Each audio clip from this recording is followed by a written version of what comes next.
aos meus amigos da Aldeia Global. Hoje, dentro do meu programa, Como Criar uma Obra Literária, nós vamos falar de como surgiu a ideia de Onde Estão os Dinossauros. Essa obra é uma obra de um romance de aventuras, feito especialmente para os jovens. E o interessante é como surgiu a ideia.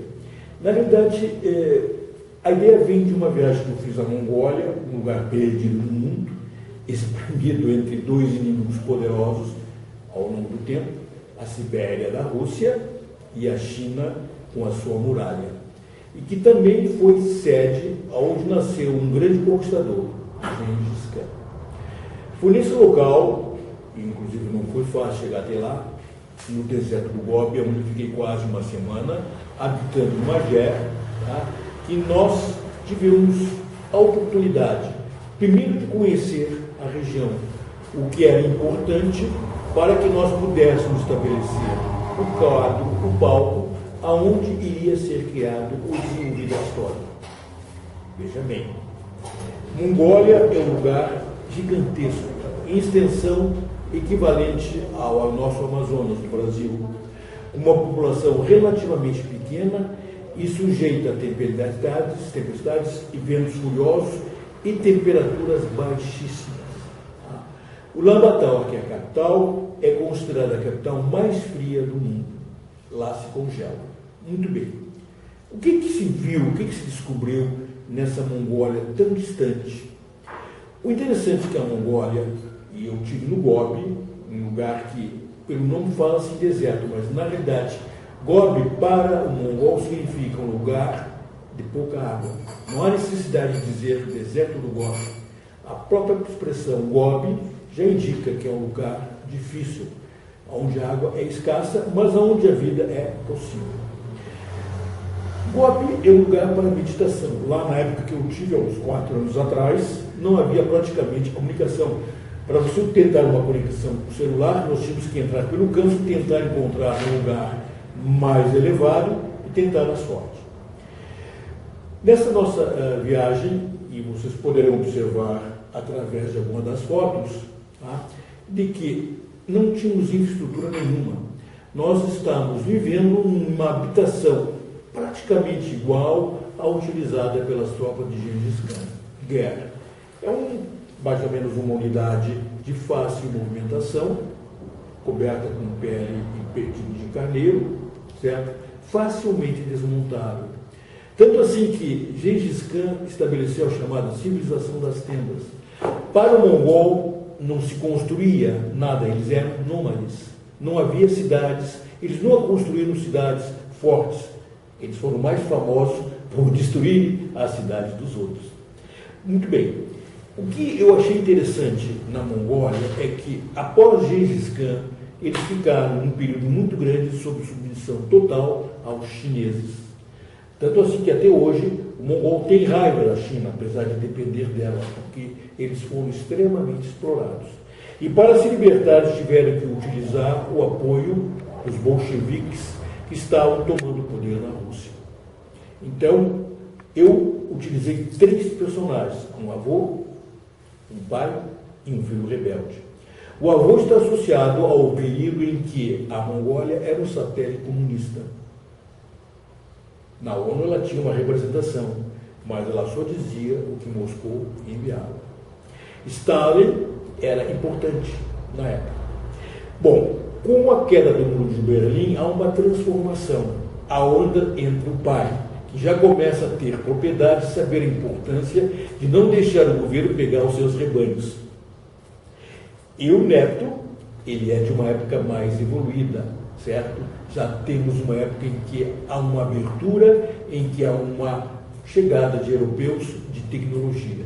Então, eu tive a oportunidade de misturar 3 personagens que viveram em épocas completamente distintas, que hoje têm pontos antagônicos, e o representante, que é o meu personagem, o Gryukan, certo? É um jovem de 19 anos, que pode se enquadrar a qualquer pessoa no mundo, ele vai tentar viver num mundo em que está completamente transformado.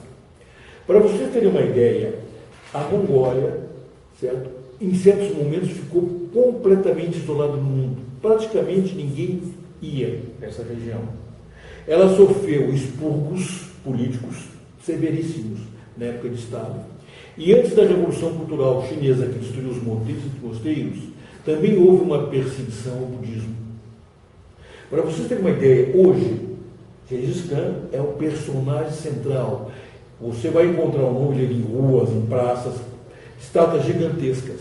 Na época de Stalin, ele foi deletado da história. Acabaram com Gengis Khan.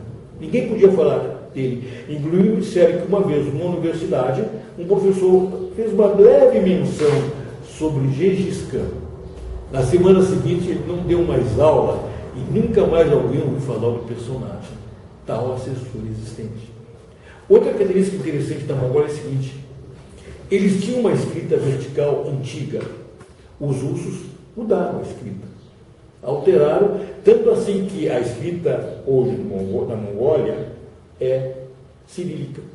O mongol pode não entender, mas ele lê o jornal de Moscou e vice-versa. Isso é interessante. Os russos também mudaram o sistema cultural, ou seja, além de coletividade as serras, rebanhos, etc., tá? Eles introduziram uma mudança de alimentação, porque o mongol só comia carne. Ele mesmo dizia, Gengis Khan, mongol come carne, proteína. O verde pasto é para os nossos cavalos e as nossas montarias. Certo? Houve uma mudança total. Isso, por alguns aspectos, foi ruim, porque a antiga cultura deles está escrita numa língua que a nova geração não conhece. E o interessante também é o seguinte, é que Gengis Khan, quando escolheu uma religião, ele precisava, por uma questão de idade, ter uma união. Apesar de que lá os xamãs, digamos, uma religião primitiva, ainda permanece. E ele pôde escolher entre budismo, o cristianismo e o islamismo. Ele teve essa chance. Ele não teve muita felicidade com o Papa, com o meio de comunicação, então o cristianismo foi descartado. O islamismo ele não gostou porque ele dizia assim: uma religião que não me permite o prazer de uma bebida não é religião. Foi por isso que ele escolheu o budismo, que, de uma certa maneira, deixava as pessoas mais submissas, mais humildes. Vejam bem a genialidade e o aspecto político de Gengis Khan. Estamos falando em 1200 e alguma coisa. Tá? Tanto assim que a data máxima hoje da Mongólia, seu dia de independência, corresponde à época em que ele une as tribos mongóis e começa a conquistar o mundo. Gengis Khan chega a ter, digamos assim, um império de dimensão mais extenso que o Império Romano. Mas ele foi cruel. 1/3 da população dos territórios ocupados pereceu sob a sua espada. Isso é interessante. Muito bem. Outra coisa que é fundamental, e muitas pessoas me perguntam, por quê? Onde estão os dinossauros? Inclusive, na própria capa, existe um símbolo que mostra 2 dinossauros em luta. Não sei se é possível analisar. Veja bem, essa fotografia, essa imagem, provém do Museu de Ulaanbaatar, porque a Mongólia, hoje, é o maior centro de escavações arqueológicas em termos de dinossauros. Se você quiser encontrar um raptor, vai escavar nessa zona. Se quer colocar ou encontrar, digamos assim, um dinossauro gigantesco, vamos para outra. Todas as possibilidades são possíveis de encontrar. A Mongólia é fantástica em termos de arqueologia e de descobertas. Inclusive, o que é famoso lá são os chamados ninhos de dinossauros. Os dinossauros são répteis. E os répteis, mesmo gigantescos, os tiranossauros, o T-Rex, provém de um ovo. E isso é perfeitamente visível. A maior coleção que eu vi até hoje, digamos assim, em museus, está lá. Então, museu também é uma fonte interessante. E, lógico, você tem a oportunidade no museu de ver um retrospectivo do que está acontecendo no mundo, da época.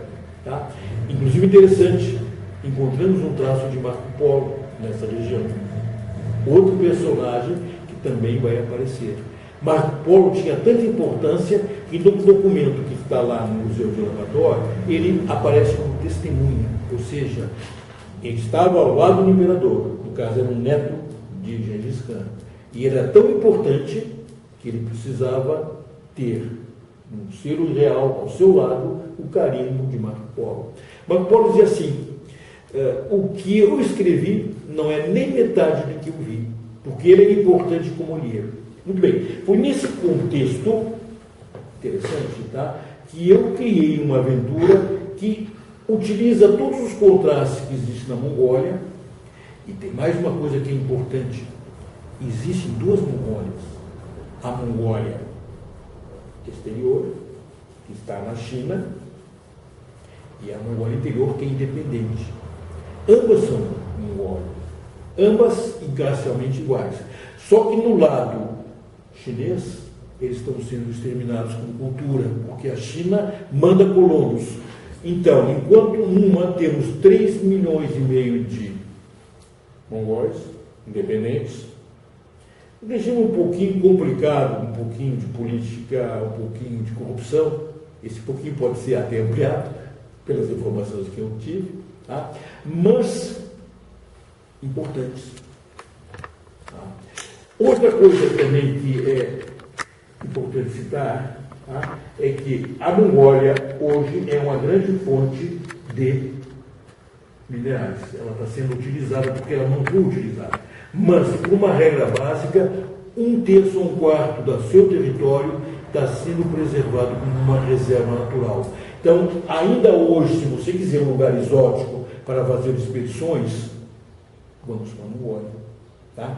E o pessoal vai fazer as suas aventuras nas mesmas tendas que são ou foram utilizados pelos antigos mongóis.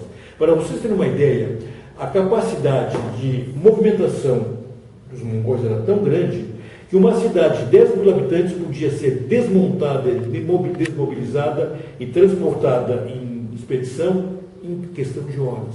Ninguém conseguia isso. Pelas outras fotos que nós vamos encontrar, o cavalo mongol, pequeno, mas com uma capacidade vital fantástica, era a outra força, a outra mobilidade. E você, em contato com os nativos, você começa a ter uma ideia de que o mongol, desde os 3 anos, começa a aprender a andar de cavalo. O cavalo, para ele, é essencial. E o cavalo, no caso específico, ele era utilizado da seguinte maneira. Cada guerreiro tinha de 5 a 6 cavalos. E à medida que um cavalo cansava, ele passava por outro. E ele tinha uma característica interessante. Ele era treinado a tirar flechas, tanto atacando como recuando. Ou seja, essa flexibilidade, essa mobilidade de atuação dos mongóis foi importantíssima para as conquistas.